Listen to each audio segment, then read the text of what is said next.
Eder. Mech.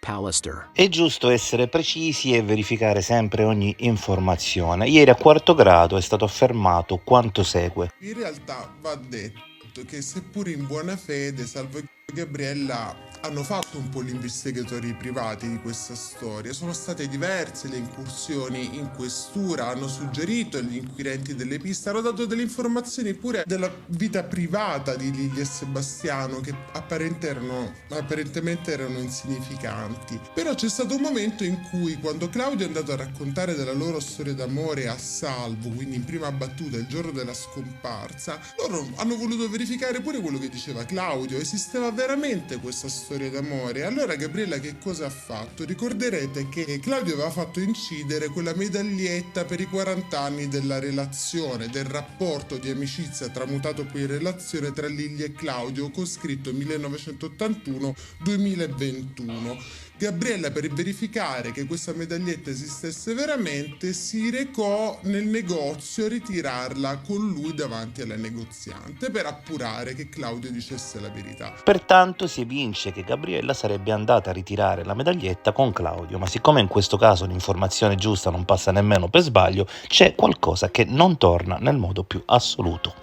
Tempo fa era stata pubblicata questa foto relativa proprio all'ordine e al ritiro di questa medaglietta. Come potete ben vedere, il ritiro è stato effettuato l'11 dicembre 2014, quindi ben 3 giorni prima che Liliana sparisse.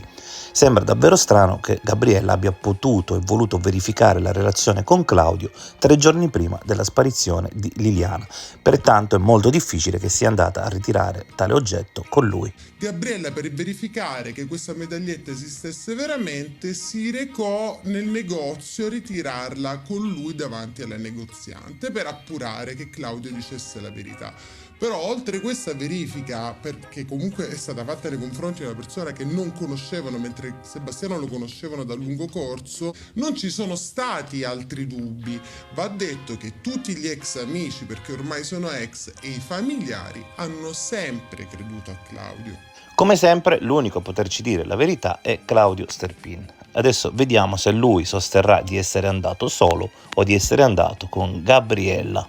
Infatti, di quella medaglietta Gabriella ne ha sentito parlare solo mesi dopo. Io l'ho ordinata e ritirata. Io, da solo. Questa è l'ennesima dimostrazione della merda che circola. Ehi, non dimenticare di iscriverti a questo canale.